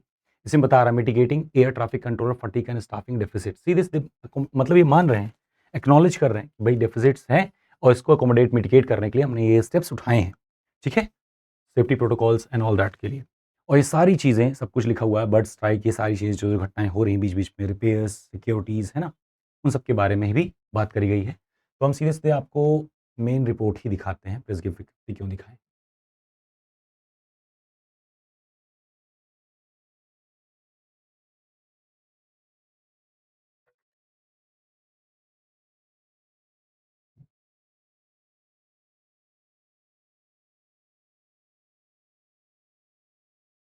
ये है पार्लियामेंट्री कमेटी जो अपनी 20 अगस्त को रिपोर्ट सबमिट की, उसके बारे में। थोड़ा-सा हम इसको ब्लैक एंड व्हाइट कर दें ताकि आपको विज़िबिलिटी क्लियर दिखे। अभी शुरुआत में हम थोड़ा छोटा ही रखेंगे, फिर अभी बड़ा कर देंगे, जो आपको देखने वाला पार्ट है वो, बाकी आप पूरा पढ़िएगा। तो इसमें 388th रिपोर्ट है ये, और इसके आगे जाएँगे पहला पेज ब्लैंक है, उसके बाद में ये वही चीज़ दोबारा से लिखी गई है। नेक्स्ट इसमें बताया गया क्या-क्या चीज़ें हम हैं, क्या-क्या चीज़ें कहाँ-कहाँ डाली गई हैं। तो 10वाँ पेज नंबर से रिपोर्ट स्टार्ट होगी, उसके पहले एक्रोनिम वगैरह सब दिए हैं, रिकमेंडेशन वगैरह भी दिए हैं, और यहाँ इंट्रोडक्शन है, फिर ये एक्रोनिम्स हैं, फिर आप आओगे तो यहाँ से पेज नंबर कौन सा है, 10 है, यहाँ से नहीं है अभी। इसका बैकग्राउंड, रेगुलेशन, ये सब समझा रहे हैं, इंटरनेशनल सेफ्टी, इंडस्ट्रियल रिलेशंस दिखा रहे हैं, नॉर्म समझा रहे हैं। जैसे इसमें देखो कई सारी चीज़ें लिखी है कि कमिटी ने रिकमेंड किया है एमओसीए को कि क्लियर और टाइम बाउंड प्लान बनाए ह्यूमन रिसोर्स कैपेसिटी को डीसीएम भरने के लिए, उसमें ग्रांट द फुल ऑटोनॉमी, उसको फुल ऑटोनॉमी दी जाए, और establish a special recruitment mechanism, और committee observe that present system recruitment of DCA civil aviation has scope for refinement. तो अभी डीजीसीए की बात हो रही है कि डीसीए की जो वैकेंसी है इसको कैसे भरी जाए। अभी आगे आइए, अब आएगा एयर ट्रैफिक कंट्रोलर। ये देखो यहाँ से mitigating the air traffic controller fatigue and staffing deficits. ठीक है, और इसमें जो कमी है सारी चीजें आप एक बाई वन देख पाएंगे, और इसको ध्यान से अगर आप पढ़ेंगे यहीं से ही तो यहाँ पे देखोगे कि ये पूरा क्रिटिकली देखो, the safety of Indian air space critically dependent on the vigilance and performance of its ATCs ATCOs. However evidence presented to the committee indicates that, जो भी एविडेंस इनको दिए गए वो इंडिकेट कर रहा है that is this vital human element of the system is under immense and sustained pressure. Do you get my point? Agar dekho, the Airport Authority of India, which provides the nationwide air navigation services, acknowledge that the workload for ATCO has increased considerably, driving by both the sheer volume of traffic and the growing complexity of the airspace management. This pressure is most acute at the nation's busiest airports such as Delhi, Mumbai, Bengaluru, Hyderabad, where many controls are reportedly operating under the prolonged and fatigue duty schedules. ठीक है, ये acknowledge कर रहा है parliament reports के साथ में। फिर देख लो, AI states that the employment of ATCOs is undertaken based on the DCA regulations on WDTL यानी watch duty time limitations which are aligned with the international law. ये बता रहे हैं कि हम सब कुछ सही कर रहे हैं। फिर भी air traffic controller the guild India, यानी गिल्ड इंडिया की बात कर रहे हैं, यानी जो इनकी कमेटी है एटीसी की जो संस्था है ऑर्गेनाइजेशन है वो बता रही है the professional body representing the license ATCOs apprised the committee of persistent and serious देखिए persistent and serious shortage के बारे में बता रही है कंट्रोलर का newest airport. This is so severe that it has reportedly led to the closure or merging of critical operations। हमने दिखाया भी था ये पेज का कटिंग आपको। फिर देखो यहाँ पे भी उसी सब सारे बात हो रही है कि सेफ्टी रेगुलेशंस डीजीसीए का जो देखो यहाँ पे DCA operate outside the WTL norm, देख रहे हो ये वाला पार्ट एट न्यूमरस एयरपोर्ट, ये एक्नॉलेज कर रहे हैं। फिर analysis recruitment and training capacity mismatch, देखो रिक्रूटमेंट का और ट्रेनिंग कैपेसिटी का एक मिसमैच देखने को मिला है। The staffing deficient is the result of the multi phase failure in the workforce planning. The AI considered the requirement of the qualified controller has not kept pace with the rapid growth of the air traffic even when the recruitment does occur. Significant bottleneck in the training pipeline exacerbate the problem. The committee was informed that the existing ATC training centers have limited capacity able to accommodate only 210 officers. तो training centres की capacity कितनी है? केवल 210, ठीक है, at the time. Consequently, when a large batch, for instance 400 ATCO is recruited, nearly half of them are posted at the airport without having undergone the requisite basic ATC training. जब बिना training के उनको airport पे भेज दिया जाएगा तो दिक्कत तो होगी। These untrained officers then remain in non-operational roles for the extended periods. Although number of अगर देखा जाए ATCs की तो बन जाती बढ़िया, बट क्या ये लोग काम कर पाएंगे एयरपोर्ट्स पे जाके? नंबर ही खाली बढ़ा पाएंगे, काम तो नहीं कर पाएंगे। They would be remaining non-operational. These untrained officers then remain in non-operational role extended periods waiting for the training slot to be available. This represents a gross inefficiency and a significant delay in the deploying desperately needing personnel to operate the duties. This inefficiency undergoes a fundamental flaw in the long-term domestic manpower skill deploying strategy of ATCOs. The existing training capacity limited those officers at a time is severely inadequate for next page पे आइए और शुरू से इसको देखिए, बहुत बेहतरीन चीज है, इसको आपको जानना चाहिए, पढ़ना चाहिए। The nation rapid aviation growth robust safety network. अब देखिए आगे क्या कह रहा है, ATC guild further submitted that ATC AI lacks a structural scientific manpower planning and mechanism for the safety critical cadre. This absence of the long-term planning has led to situation where key supervisory roles such as tower control supervisor, approach control supervisor remain unstaffed, adversely affecting the oversight and the coordination. In some instances, the controller are forced to perform the dual roles, simultaneously managing the active traffic and fulfilling the supervision duties, a practice that contravenes the safety guidelines and the compromises the ability to respond effectively in an emergency. ATC guild बता रहा है और ये सब parliamentary report में है। I am not saying anything by my own self. Interpretation फिर बता रहे हैं ये चीज कि overload poses direct risk to airspace safety and controller wellbeing, दोनों सारी चीजें बता रहे हैं। फिर ये बता रहे हैं कि क्रोनिक फटीग डायरेक्टली ये सब कर रहा है, प्रोबेबिलिटी वगैरह सब कुछ। अब रिकमेंडेशन देखो, फिर यहाँ कमिटी फाइंड कर रही है find the current situation regarding ATC staffing and fatigue unacceptable and to pose a clear and present risk to aviation. Addressing these require immediate and decisive action right now. Committee recommend कर रही है following. पहला, cease WTL exemption and implementation FR fatigue risk management systems, ठीक है, cease करिए इसको। फिर देखिए the practice of granting routine exemption from WTL regulation must cease immediately. देखो क्या होता है कि कई बार ऐसा होता है स्टाफ शॉर्टेज की वजह से कई जगहों पे अलाउ कर दिया जाता है कि ऐसा है जो WTL DDL की लिमिट है इसके बियॉन्ड भी काम करा लिया जाए, क्योंकि भाई सबसे जरूरी है काम हो जाना। तो एक एग्जाम्शन दे दिया गया, ऐसा मानना है इस रिपोर्ट का, और वो एग्जाम्शन नहीं होना चाहिए, यानी कि KTC की जो वर्किंग आवर है जितनी होनी चाहिए उतनी ही रहे, उससे ज़्यादा होगी तो क्रिटिकल इंसिडेंट्स के होने के चांसेस ज़्यादा रहेंगे, तो इसको सीज किया जाए प्रैक्टिस को। In this place ministry must direct AI in consultation with the DGCA to develop and implement a modern scientific real based particular management system ATCOs align with the ICOS ESA best practices, this system to enforce किया जाए work hours और rest period और roster design को। फिर conduct comprehensive staffing audit, लगातार audit करें, expand training capacity को बढ़ाएं और ये नहीं सबको फॉलो किया जा रहा है जिसमें आपको देखने को मिला। Ministry must oversee a plan to significantly expand the capacity of ATC training center to match the recruitment level. They should include exploring the establishment of new training facilities to clear the existing backlog, ensure the timely training and deployment of all newly recruited ATCOs. This expansion must be accompanied by the future-oriented skill development roadmap for ATCOs, incorporating advanced simulator technologies and specialized training modules for the complex airspace management, thereby ensuring the newly trained personals are equipped with the increasing complex Indian airspace. इसके अलावा भी कई सारे recommendation दिए हैं, एक एक करके हम सारा तो नहीं पढ़ पाएंगे लेकिन आपको जरूर पढ़ना है, मैं इसका रिपोर्ट दे दूंगा थोड़ा सा। अगर नहीं पढ़ने का टाइम आपके पास में है, आपको लगता है कि मैं इतना सारा सब नहीं पढ़ूंगा, तो एक काम करना, इसको ChatGPT पे अपलोड करना and then ask the summary, और वो आपको बता देगा।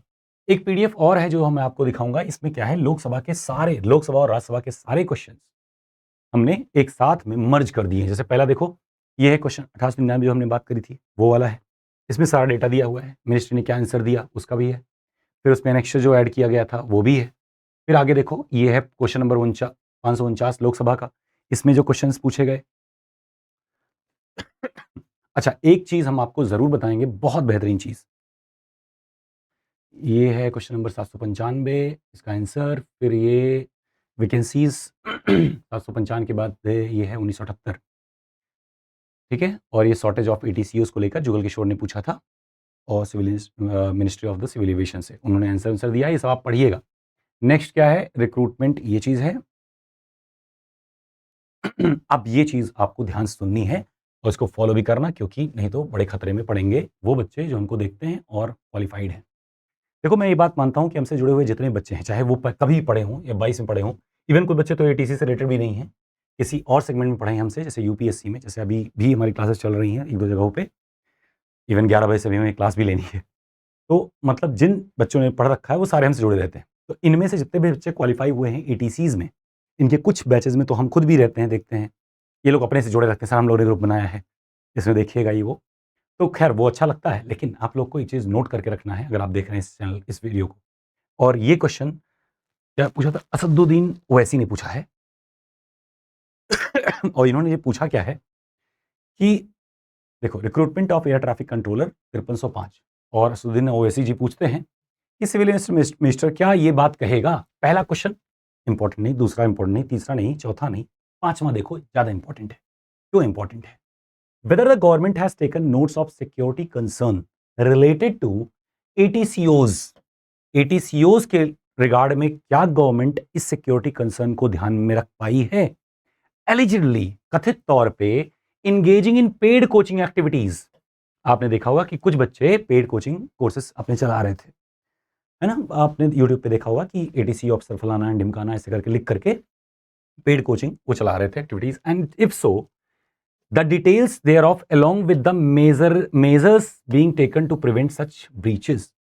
तो ये क्या सरकार को पता है सिक्योरिटी कंसर्न के बारे में, अगर पता है तो उसके रिगार्ड में क्या चीजें उन लोगों ने स्टेप्स लिए, मेजर्स लिए। ध्यान रहे, इसमें तो उन्होंने एक क्लॉज को मेंशन करके छोड़ दिया है कि full time regular bachelor degree, ये सब नहीं, ये नहीं है, नेक्स्ट पेज पे है। इसमें तो ज़्यादा उन्होंने नहीं बताई चीज़ों के बारे में, लेकिन अभी हम आपको दिखाएंगे कुछ। यहाँ लिखा है the conduct of airport authority of India employees regulated by the AI employ conduct discipline appeal regulation 2003 which specify the corrective actions to be taken in instance of misconduct. तो देखो ध्यान ये रहे, कुछ चीज़ें हम आपको बता देते हैं इस रेगुलेशन से, इस कंडक्ट रूल के हिसाब से। पहली चीज़ ये है कि अगर आप कुछ भी करते हैं beyond the ATC officer role या एआई एम्प्लॉय रोल, अगर आप एआई के एम्प्लॉय हैं, तो that there should be a written written approval from the HR department. आप संस्था को नोटिफाई करेंगे, उनसे एक अप्रूवल आपके पास में होना मैंडेटरी है अगर आप कुछ भी एक्टिविटी अदरवाइज में करते हैं। इवन बात आती है कि सर क्या मैं नॉन पेड एक्टिविटीज कर सकता हूं? जैसे मान लीजिए अनपेड एक्टिविटी, अनपेड एक्टिविटी अगर करें, unpaid activities, webinars, motivation sessions, जैसे ये भी तो आता है कि सर मैं मोटिवेट केवल करूंगा, मैं पढ़ा नहीं रहा हूं, मुझे अच्छा लगता है समाज सेवा करना। ध्यान रहे, it is not prohibited by law, लेकिन इसके लिए अप्रूवल लेना मैंडेटरी है, यानी आप ये भी नहीं कर सकते ऐसा कोई रोकथाम नहीं है, लेकिन आपके पास में एक अप्रूवल होना चाहिए। कोई कंसर्न होने पर, कहीं भी नोटिस में आने पर आपके खिलाफ एक्शन लिया सकता है। वहीं बात आई पेड कंडक्ट की, देखो एटीसी पहले से इस ट्रेड में गुजर रहे हैं, शॉर्टेज में गुजर रहे हैं, उसके साथ में कोई भी अगर कोई भी कंडीशन या घटना अगर कहीं होती है, जांच होती है छोटी सी भी, या आप पता चल जाएगा भाई सोशल मीडिया पे ही पढ़ा रहे होगे, ऐप पे पढ़ा रहे हो, कहीं से तो आइडिया लग ही जाएगा। तो एक सिक्योरिटी थ्रेट है ये, जब आप किसी और गतिविधि में इन्वॉल्व होते हैं। That means there would be immediate actions. Actions में कई सारे चीज़ें रहती हैं, जैसे सबसे पहला जो वार्निंग वाला रहता है, उसमें 3 साल तक के लिए आपके जितने भी एक्स्ट्रा बेनिफिट्स हैं, जैसे स्ट्रेस अलाउंस हो गए, जैसे आपका ग्रोथ हो गया, है ना? प्रमोशन स्कीम्स हो गए, 3 साल के लिए पहली वार्निंग में कम से कम 3 साल के लिए आपका होल्ड कर दिया जाता है एज़ अ वार्निंग। दूसरा, अगर कंडीशंस ज़्यादा सीवियर दिखती हैं, यानी कि ऐसा लगता है कि ये लंबे समय से कर रहा था, ऐसा कुछ दिखता है, in that scenario they just dismiss you as a employee and they take legal action against you. और अगर कहीं आपके ऐसा करते हुए कोई घटना या दुर्घटना या कोई चीज़ ऐसी इंस्टेंस हो गई है, तो फिर तो ये पनिशेबल क्राइम माना जाता है। तो ध्यान रखें, जब भी कंडक्ट है तो कंडक्ट को फॉलो करें। और वैसे भी कोई कोचिंग या कुछ भी चलाने के लिए बहुत सारा एफर्ट लगता है, शुरुआत में आसान लगता है, लेकिन जैसे ही आप एक रिकग्नाइजेबल पर्सन बन जाते हैं, तो बहुत सारी रिस्पॉन्सिबिलिटीज़, लायबिलिटीज़ आती हैं, वो लॉन्ग टर्म में आप नहीं कर सकते। You have to be sure of it कि नहीं कर सकते, एक साथ 2 काम नहीं कर सकते। सेकेंडली, आप रिज़ाइन करके भी ये काम नहीं कर सकते, क्योंकि जब भी आप रिज़ाइन करेंगे तो ज़ाहिर-सी बात है आपके पास में एक बॉन्ड एग्रीमेंट है और उसके हिसाब से देखा जाता है कि क्यों रिज़ाइन कर रहा है। तो ऐसे में कोई गतिविधि ऐसी आती है तो आपको रिज़ाइनेशन में भी दिक्कत आएगी, छोड़ भी नहीं पाएँगे, जाँच-वाँच बैठ गई तब क्या करोगे? समस्याएँ कई सारी आती हैं क्योंकि ट्रेनिंग या रिक्रूटमेंट प्रोसीजर लंबा है और आप एक झटके में छोड़ के चले जाओगे। तो इसीलिए एक झटके में आप छोड़ के ना चले जाओ, इसलिए कई सारे प्रावधान। हाँ, अगर कोई यूपीएससी एस्पिरेंट है या कहीं जाता है, तो वो उसको छोड़ना-वोड़ना होता है, उसके प्रोसीजर्स हैं, बहुत ज़्यादा कॉम्प्लिकेटेड नहीं है। लेकिन फिर भी एआई ये इंश्योर करती है कि जो बंदा हमारे पास आ रहा है, क्या वो हमारे लिए है? क्या यहीं पे काम करेगा? इसीलिए कॉन्ट्रैक्चुअल एग्रीमेंट वगैरह कराती है। तो सबको ध्यान में रख के आप कोई भी ऐसी गतिविधि या यूट्यूब चैनल या इंस्टाग्राम, इवन कोई बच्चे तो हमसे ही कहते हैं सर को सपोर्ट कर दीजिए वो। कुछ लोग इक्विपमेंट भी लेके गए कि सर मैं चलाऊँगा, मैं पढ़ाऊँगा ये वो। कुछ ने शुरू किया, तो मेरी सलाह आपसे ये है कि एज़ ऑफ इमीडिएट एक्शन आप थोड़ा कम कर दें, है ना? कम से कम रखें। सोशल मीडिया पे एक्टिव होना भी एक तरह से अगर देखा जाए तो as per the conduct of the AI employee code नहीं माना जाता वैलिड। तो अगर आप एक्टिव हैं, ऑल्दो थोड़ा-सा रिलैक्सेशन रहता है, आपको पता है एआई कई जगहों पे बहुत सारा ज़्यादा रिलक्टेंट रहती है कि आप अगर आपके वेल-बीइंग से रिलेटेड है, हर जगह ज़बरदस्ती का नियम नहीं थोपती, भले नियम है। वो देखती है अगर चलने लायक है तो चलाती है। That means they support their employees, their staff, हर स्तर पे सपोर्ट करती है। अभी आपको कुछ और दिखाएँगे, आप देख के एकदम चमत्कृत हो जाएँगे कि सर ये भी है क्या? तो मेरी बात आप मानिए ध्यान से और इस चीज़ को दिमाग में बिठा लीजिए कि आपको ये सब नहीं करना। बड़े मुश्किल से एक नौकरी मिलती है और छोटी-सी लालच के चक्कर में कुछ कमा-वमा नहीं पाओगे। मैं एक-एक को पर्सनली जानता हूँ जिन लोगों ने बैच लाया, कितना क्या कमा लिए। कुछ नहीं कमा पाए हैं, बशर्ते कई सारी समस्याओं से गुज़रे हैं, ठीक है? तो इन सब से थोड़ा बचिएगा। अब देखो अगला मैं खोलने जा रहा हूँ ATC manual part 1। Air traffic officers के लिए एक मैनुअल है, थोड़ा टाइम लगेगा लोड होने में क्योंकि बहुत बल्की डॉक्यूमेंट है। And that would be last of it. और लास्ट में एक समरी के साथ हम खत्म करेंगे बात को। और जितने लोग भी हमारे साथ बने हुए हैं, आपसे रिक्वेस्ट है कि ज़िंदगी में अवसर बार-बार नहीं मिलते। अगर अवसर मिला है, आपके पास समय है, कोई भी एग्ज़ाम की तैयारी कर रहे हो, then you should be focusing on your exam as well. कोई भी जॉब करोगे, 8 घंटे की जॉब करोगे, तो समझ लो अभी से नौकरी लग गई है। पढ़ लो, एक बार पढ़ लोगे तो ज़िंदगी मस्त हो जाती है। मैं तो देखता हूँ आप लोग के बीच में ही रहा हूँ हमेशा। और केवल आप ही लोग नहीं, कई सारे और डिपार्टमेंट में काम करता हूँ। सर्च करके तो नाम देखो एक बार, कई जगह आप पाओगे। तो ध्यान रखो इस चीज़ का कि everything is temporary, only thing that is permanent is your peace and your prestige. तो इसमें हम चलते हैं फॉरवर्ड ब्लैक किया हुआ है हमने, ये ब्लैक एंड वाइट में है, वैसे मैंने ब्लैक थीम पे लगाया हुआ है। ये मैनुअल है, मैनुअल में भी एक चीज़ हम आपको दिखाएंगे, आप दिल खुश हो जाएगा आपका।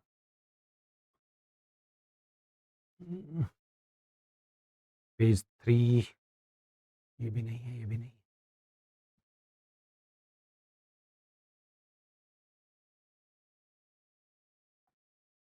पर्पस ऑफ दिस मैनुअल, ठीक है, हिस्ट्री, यहां से शुरू होगी कहानी।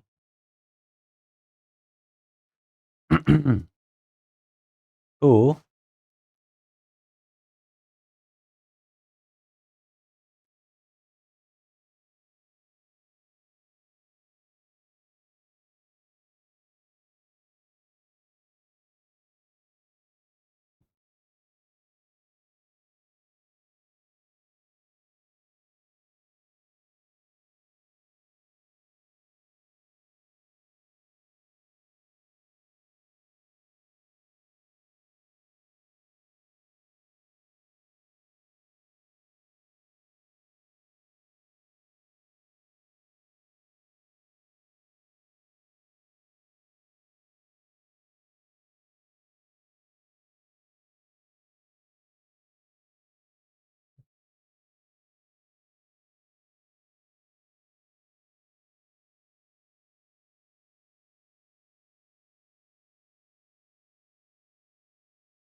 ये सब डेफिनेशंस अभी चल रहे हैं, बेस्ड ऑन कंप्यूटर क्या है, ये सब क्या है, सब डेफिनेशंस ही हैं चैप्टर 2 के। डेफिनेशन से बाहर आए,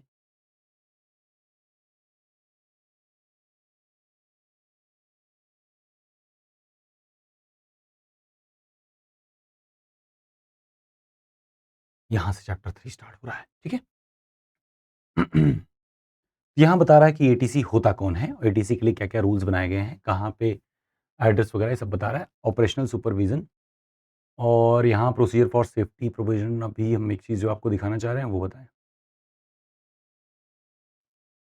हाँ, ये देखो, यहाँ से दिल खुश हो जाएगा, ऐसी सेवा कहीं और नहीं मिलती भारत में। या तो दामाद को मिलती है या तो जब दुनिया से निकल जाता है तब ये मिलती है कि बंदा बड़ा अच्छा था, जीते जी तो नहीं मिलती, वो यहीं मिलेगी। देखो, स्ट्रेस एंड फटीक मिटिगेशन, या एक होता है फटीक रिस्क मैनेजमेंट सिस्टम, एफआरएमएस, और यहाँ स्ट्रेस फटीक मिटिगेशन ऑफ एटीसीओज। तो इसके लिए क्या क्या चीजें बताई गई हैं, डिफाइन फाइन कर रहे हैं पहले। रेस्ट देखो, each station should ensure the provision for adequate rest and relief mechanism which need to standardise including the size of rest room, कितने रेस्ट रूम है, कैसा साइज है, कितने बेड उसमें है, फैसिलिटीज उसमें कुछ होनी चाहिए। कौन कौन सी फैसिलिटीज है इसको देखो, टेलीविजन होना चाहिए, भाई बंदा टीवी देखेगा ही, पानी होना चाहिए और उसमें ठंडा गर्म दोनों पानी आए, रेफ्रिजरेटर होना चाहिए, माइक्रोवेव ओवन होना चाहिए, और ये सब तो बेसिक चीजें हैं। सबसे बेहतरीन चीज देखो, मसाज चेयर होना चाहिए, यानी हर एटीसी को मसाज लेने का अधिकार है। एक मसाज चेयर जो होती नहीं है ऑटो मैकेनिज्म वाली, वो रिक्लाइनिंग चेयर होनी चाहिए, लाइब्रेरी होना चाहिए जिसमें एविएशन और जनरल मटेरियल भी हो, और वेल इक्विप्ड जिम भी होना चाहिए। स्टेशन की बात हो रही है, और स्टोरेज लॉकर फैसिलिटीज ईटीसी। अभी इतना ही नहीं, बहुत कुछ और भी है, लेकिन शॉर्ट समरी नेट से हम बता रहे हैं। यहाँ मसाज चेयर मिलता है, यहाँ रेस्ट रूम मिलता है, यहाँ रिक्लाइन चेयर्स मिलते हैं, यहाँ ध्यान रखा जाता है कि आप सो रहे हो, जाग रहे हो, कितना प्रेशर में हो, किस फटीक में हो। ऑल दो the job is stressful little bit, लेकिन फिर भी ध्यान रखना कि मैकेनिज्म ऐसा है कि आपको स्ट्रेस लेने की जरूरत नहीं पड़ेगी ज़्यादा, और आपको स्ट्रेस ना हो इसके लिए पूरा डिपार्टमेंट दमखम लगा के मेहनत करेगा। You get my point? तो यही मेन चीज़ थी जो आपको दिखाना चाह रहे हैं। बाकी हम एटीसी का मैनुअल, कमेटी की रिपोर्ट, और जो संसद के जितने भी क्वेश्चनेयर्स थे वो, और न्यूज़ मीडिया आउटलेट्स तो ऑलरेडी ये सारी चीज़ें हमने पोस्ट करनी है किस पे, टेलीग्राम के उस चैनल पे। तो आप चाहिएगा, सर्च करिएगा, मिलिएगा, उस पर आप इसको डाउनलोड करिएगा, पढ़िएगा ज़रूर। Last but not the least, कि देखो ज़िंदगी आपकी है, एक बार मिली है, उम्र तो आधी आपने गंवा दी। देखो 40-50 तक ही आदमी जीता है अगर जीने की बात करें, बाकी तो ज़िंदगी ढोता है। तो 40-50 क्या 40 तक की ज़िंदगी, हमारे हिसाब से 40 तक की ज़िंदगी बहुत बढ़िया होती है, जिसमें आपके पास एनर्जी भी रहती है, इच्छा शक्ति भी रहती है, आप कहीं ना कहीं कुछ हद तक स्वतंत्र भी रहते हो। उसके बाद तो जिम्मेदारियों का बोझ और बवंडर ऐसा आता है कि फिर ज़िंदगी खुद आपको ढकेलते हुए ले जाती है, आप नहीं चाह रहे होते हो, आप कुछ डिसाइड नहीं कर रहे होते हो। तो जो बची खुची ज़िंदगी अभी है, उसको सार्थक बनाने के लिए, अपना रिस्पेक्ट मिटिगेट करने के लिए आपको काम करना चाहिए। और काम क्या करना चाहिए? You should B right away deciding your future. आप एक प्लान करें, एक विज़न लें अपने हाथ में, उसके साथ काम करें।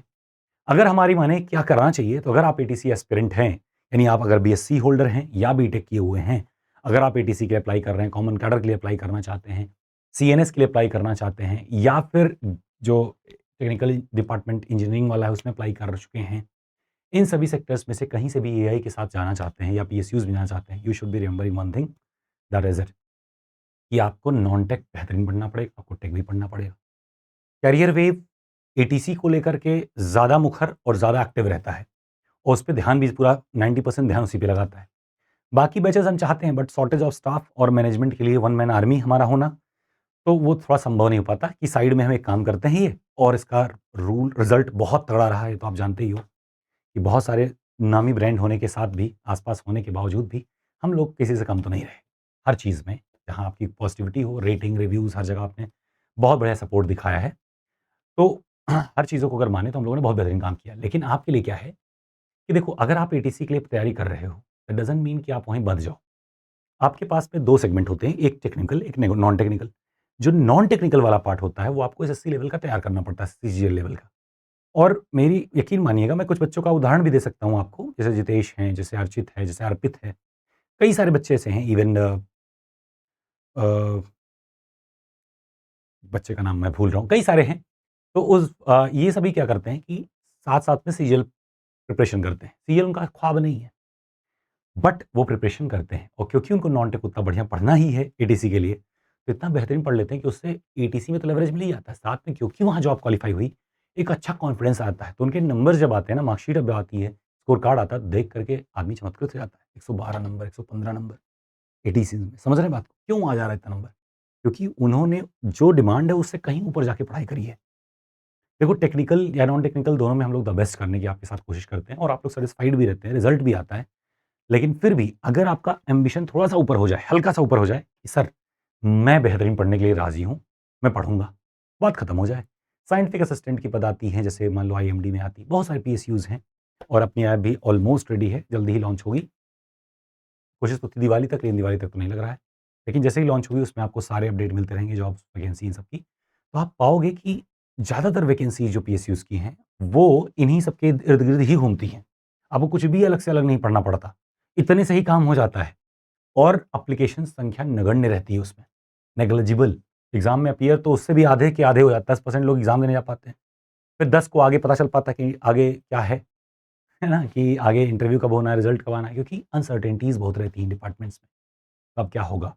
तो कुछ एग्ज़ाम्स को लोग कवर करने लगे, जैसे एटीसीज़ को मैं कवर करने लगा, उसके बाद बहुत सारे लोग आगे फील्ड में तो कवर होने लगा। लेकिन बाकी सारे पोस्ट की अगर बात करें, लोग नहीं कवर कर पाते। मैं ही नहीं करता, बाकी क्या छोड़ें। नेक्स्ट की बात क्या है कि अगर आपके पास एक ऐसा मैकेनिज़्म रहे कि आप उसको ट्रैक कर पाएँ, although the application that we are creating right now, उसमें हमने इन्वेस्टमेंट कई लोगों से माँगा था, ऑल्दो सक्सेसफुल नहीं रहे, लेकिन हाँ, कुछ लोगों ने थोड़ा बहुत सपोर्ट किया है। इन्वेस्टर्स की बात करें, क्योंकि एक ह्यूज अमाउंट चाहिए होता है कि भई अब सॉफ्टवेयर डेवलप करते हैं। ठीक है? तो वो इन द गो है ना? और वो जैसे ही आपके पास में आएगी, आपका प्रोफ़ाइल के हिसाब से वो आपके लायक सारे जॉब खुद ही पब्लिश कर देगी। आप किसी एग्ज़ाम को सब्सक्राइब करेंगे तो आपको अलर्ट आता रहेगा कि उसके रिगार्ड में क्या-क्या अपडेट्स आए हैं, मिलता रहेगा। उसको ऑपरेट करना थोड़ा टफ रहेगा, चैलेंजिंग तो रहेगा, लेकिन उसमें भी सारा सपोर्ट आप ही लोग का रहेगा मोस्टली। आप ही लोग सपोर्ट करोगे कहीं-कहीं, थोड़ा पार्ट आपने किया, किसी के बारे में जानकारी मिली, आपने डाला, हम यहाँ रीचेक कर लिए और हो गया काम, instead of searching whole mechanism. तो कई सारी चीज़ें हम लोगों ने ऐसे बनाई हैं कि बहुत बेहतरीन तरीके से काम करेगा। तो ले दे के बात ये है कि आप शुरू करो। जैसे ही आप एक कदम बढ़ते हो, आपको पूरा भविष्य देखने की ज़रूरत नहीं है। भविष्य दिमाग में रखो। आप एक कदम लो, धीरे-धीरे करके रास्ता अपने आप दिखता जाएगा, और आप कब क्वालीफाई हो गए, पता नहीं चलेगा। Second is important thing is your mindset. दिमाग में नेगेटिविटी को निकालो। दिमाग में नेगेटिविटी रखने की जगह ही नहीं होनी चाहिए। जब आप किसी विज़न को लेकर के बेहतरीन तरीके से अगर पढ़ाई कर रहे हैं, तैयारी कर रहे हैं, तो आपके दिमाग में बस वही सारा दिखे। आप असम्पशन, इमेजिनेशन जो कुछ भी है, उसमें आप एक बेहतर सक्सेसफुल दिखने चाहिए। आपको पड़ोस वाले का व्यंग नहीं सुनाई देना चाहिए दिमाग में। आपको किसी का कोई भी क्रिटिक कोई कर रहा है, कोई ह्यूमिलिएट कर रहा है, ये सारी चीज़ें आपके दिमाग में आनी ही नहीं चाहिए। अगर इस तरह का है आपके अंदर साहस, तो आपको एग्ज़ाम क्वालीफाई करने से कोई रोक नहीं सकता। Secondly, whatever the way that the others are treating you, you shouldn't be complying with that. आपका नज़रिया उनकी तरफ वैसे ही हो, जनरस हो जैसे पहले था, जैसे किसी अच्छे के साथ में है। तो you should be treating every animal, every person, every even society और एनवायरनमेंट और ecosystem as generous as it is possible. ठीक है? जब भी आपके पास थोड़ा समय मिले, आप नेचर के साथ जाइए, कभी किसी पेड़ को गले लग के देखना, कितना सुकून मिलता है। आप यकीन नहीं मानेंगे, ज़िंदा तो वो भी हैं, जगदीश चंद्र बसु कह के गए, है ना? प्रूवन फैक्ट है। तो आप एक बार कोशिश करिए कि पार्क में जाइए, टहलने जाइए, जानवरों को दाना खिलाइए, 2 दाना खिलाइए, बिस्किट खुद ख लेते हो खाने के लिए, उसी में से 1 बिस्किट खाली डाल के देखिए, जो देने का भाव, समर्पण का भाव आएगा, वो आपके दिमाग को कहीं ज़्यादा बूस्ट कर देता है। ये जो हार्मोन्स निकलते हैं ना, हैप्पीनेस के हार्मोन्स तमाम निकलते हैं, मेलानिन निकलता है, ऑक्सीटोसिन निकलता है। ये सारे हार्मोन्स आपको कहीं न कहीं खुश करते हैं और वो धीरे-धीरे करके न्यूरॉन्स को बिल्डअप करता है। तो एक सही समागम होना, मंदिर या कोई भी आस्था जो आपके अंदर है, उसके प्रति थोड़ा-सा आस्तिक होना। हम नहीं कहते कि आप एकदम अंधविश्वासी हो जाइए, अंधभक्त हो जाइए, लेकिन इतना रहिए कि आपको इतना लगे कि हाँ, ऊपर कोई एक सत्ता है। You are not the one who is controlling everything. You are following just the pattern that is given to you and उसी पेस में आप फॉलो कर रहे हो जितना आपको करना चाहिए। आलसी आप नहीं हो, मक्कार आप नहीं हो। सबके प्रति आपका नज़रिया बेस्ट है क्योंकि जो कुछ भी जो कर रहा है, कोई न कोई डायरेक्ट तो ऊपर से ही करता है। क्योंकि हर चीज़ बटरफ्लाई इफ़ेक्ट से ही कम्युनिकेट हो रही है। तो आपका एनर्जी अनावश्यक चीज़ों में ना जाए, वेस्टेज में ना जाए, क्रोधी ना बने, आप शांत और बढ़िया रहेंगे, स्ट्रेस मैनेज रहेगा, आप थोड़ा भी पढ़ोगे दिमाग में सस्टेन करेगा और लॉन्ग टर्म में आप सक्सेसफुल होगे। एक खुशनुमा व्यक्तित्व का जो व्यक्ति रहता है, बच्चा रहता है, बहुत जल्दी क्वालीफाई करता है। जो स्ट्रेसफुल रहता है, बहुत ज़्यादा दबा हुआ है, सर ये पढ़ लूँ, वो पढ़ लूँ, हरदम घबराया हुआ है, बात भी कर रहा है तो इतना सारा घबराहट, एक क्वेश्चन पूछ रहा है उसका आंसर नहीं दे पाए तब तक अगला क्वेश्चन उसी में डाल दे रहा है। वो सुनना नहीं चाहता, उसके अंदर आग है, वो फेंकना चाह रहा है। उसके अंदर जो समस्याएँ हैं, वो फेंकना चाह रहा है, वहाँ हमको खाली सुनना है। तो हम ये डेली रियलाइज़ करते हैं, अगर हम 20 बच्चों से बात करते हैं, उसमें महज़ 1 बच्चा या 2 बच्चा ऐसा मिलता है, जिसको हमको देख के लगता है कि हाँ, शांत है, निकाल ले जाएगा। सिलेबस कठिन नहीं, कोई पढ़ाई चीज़ कठिन नहीं होती, कठिन बस हमारा माइंडसेट है और माइंडसेट को ठंडा करने के लिए आपको कुछ चीज़ें फ़ॉलो करनी पड़ेंगी। एक हेल्दी लाइफ़स्टाइल, जिसमें आप सुबह उठें, शाम को समय सोएँ, सही खाना खाएँ और दिमाग को सही चीज़ दें। दिमाग भी भोजन माँगता है और उसका भोजन शांति है? लगाव है, ह्यूमैनिटी है, नेचर है, तो नेचर के साथ में बढ़िया रहें। हर वो जगह जहाँ आपको लगे कि आप कुछ बेहतर कर सकते हो, उसको और बेहतरीन बना सकते हो, उसमें थोड़ा-सा इन्वॉल्व हों, बहुत ज़्यादा नहीं। महीने 2 महीने पे एक बार वृद्धाश्रम, अनाथालय से कहीं चले जाएँ। किसी का सहयोग कर पाएँ, 2 मिनट के लिए चले जाएँ। दिन का 8 घंटा, 10 घंटा अपने लिए रखें, लेकिन 1 आध घंटे, 10 मिनट, 20 मिनट तो निकाल ही सकते हो पूरे दिन में। जिसको आपने निकाल दिया ईश्वर के लिए, जानवरों के लिए, पक्षियों के लिए, पेड़-पौधों के लिए, निकाल के देखिए, बहुत बेहतरीन लगेगा और दुनिया आपके अगेंस्ट में खड़ी हो, फ़र्क नहीं पड़ेगा आप कब से कब रिबाउंड हो गए। एक्चुअली में हम हारते लोगों से नहीं, हम हारते अपनी मानसिकता से हैं। हम हारते अपनी नज़र में हैं, गिरते अपनी नज़र में हैं। डिप्रेशन कुछ और नहीं, डिप्रेशन आपकी रियलिटी में और आपकी जो असम्पशन है, उसके बीच का गैप। जैसे आपने सोचा कि मैं तो राजकुमार हूँ और माँग सड़क पे भीख रहे हो। तो ये जो गैप है ना, बहुत ज़्यादा हो गया। जैसे ही गैप ये ज़्यादा हो गया आपकी रियलिटी और इमेजिनेशन में, वही डिप्रेशन है। जब आप अपने से अपेक्षाओं पे हर जगह टूटते चले जाओगे, तो आपकी अपेक्षा आपकी प्रेज़ेंट को मैच करें। मोबाइल की दुनिया से बाहर निकलिए, जितना कम हो सके उतना मोबाइल लगाइए, पोमोडोर टेक्निक यूज़ करिए, मिनिमलिस्टिक करके थीम्स आती हैं, उसको यूज़ करिए। एक ऑरा करके ऐप आता है, उसको यूज़ कर सकते हैं। कोई भी ऐसे ऐप्स जो आप डाउनलोड कर पाएँ, फैमिली मेंबर्स को पहले बता दें या उनका नंबर, एक ज़ेन स्पेस करके ऐप है, मैं यूज़ करता हूँ उसको पर्सनली, इसको यूज़ कर लें। आप यहाँ पे जैसे ही फ़ोकस लगाओगे, सेटिंग में जा कर के लॉक कर दो, कुछ भी नहीं खुलेगा। केवल 1 या 2 नंबर अपने फैमिली इमरजेंसी कॉन्टैक्ट्स का अनलॉक रखें, बस उन्हीं का कॉल आएगा। बाकी कोई भी मैसेज करेगा, कॉल करेगा, उसका रिप्लाई ऑटोमैटिक चला जाएगा कि I am busy, I will call you back और जैसे ही आपका ज़ेन स्पेस खत्म होगा, उसके बाद में आपके पास एक शॉर्ट रिपोर्ट होगी, आपको जो भी ज़रूर लगेगा कॉल कर लीजिएगा। धीरे-धीरे लोग खुद ही डिस्टर्ब करना बंद कर देंगे। लोग आपको परेशान नहीं करते, परेशानी को आप आमंत्रित करते हैं। You get my point? जब आप किसी को भाव ही नहीं दे रहे हैं, किसी को लिए आप समय ही नहीं दे रहे हैं फालतू चीज़ों के लिए, कोई कुछ भी उल्टा-पल्टा बोल रहा है, आप उस पे एंटरटेन ही नहीं कर रहे हैं, तो वो अगली बार नहीं बोलेगा। 1-2 बार बोलेगा फिर शांत हो जाएगा। लेकिन रस तो आपको भी उसी में आ रहा है। तो अपना नज़रिया बदलिए, अपने आप को एक बेहतरीन मानसिकता में लाइए और यकीन मानिए हमारा एग्ज़ाम खाली एटीसी ही नहीं होता, ज़िंदगी खाली नौकरी ही नहीं होती, ज़िंदगी बहुत वाइड है, अपॉर्च्युनिटीज़ अल्टीमेट है, अनलिमिटेड है। हमारे यहाँ एक बच्चा काम करता था और उसको कुछ नहीं आता था, 1-2 महीने फ्री में आके सीखा था एंड धीरे-धीरे सीख गया क्योंकि उसके अंदर था कि सर करेंगे। Then he got the chance कहीं, अच्छा हम अपने यहाँ से लोगों को रिकमेंड तो करते ही रहते हैं हर जगह। वो कहीं गया 1 दिन के लिए हेल्प करने के लिए, उन्होंने इसको हायर कर लिया। हमारे यहाँ फ्री में था, वहाँ 60,000 वो ऑफ़र कर रहे थे। अभी शायद 1.5 से 2 लाख के बीच में वो अर्न करता महीने का। फ्रीलांसिंग टाइप का बंदा है, अपनी मौज में रहता है, लेकिन काम बेहतरीन है। ऐसा है वो लड़का कि आप मजबूर हो जाओगे उसको रखने के लिए, चाहे जो जो भी वो करे। लेकिन नेचर भी बहुत बढ़िया है, ज़िम्मेदारी भी पूरे लेके चलता है, लेकिन आज़ाद दिमाग का है। तो ऐसे आज़ाद मानसिकता वाला आप बनेंगे, तो जहाँ आप रहेंगे अपनी दुनिया खुद क्रिएट कर देंगे। पैसा एक लिमिटेशन आपके लिए कभी होगा ही नहीं। जहाँ खड़े हैं, वहीं अल्टीमेट पैसा बहेगा आपके आस-पास। रही बात इज़्ज़त की, तो इज़्ज़त माँगने से मिलेगी नहीं। द बेस्ट अपनी कोशिश करिए, 10 लोग गाली देंगे, 15 लोग आपको सम्मान करेंगे।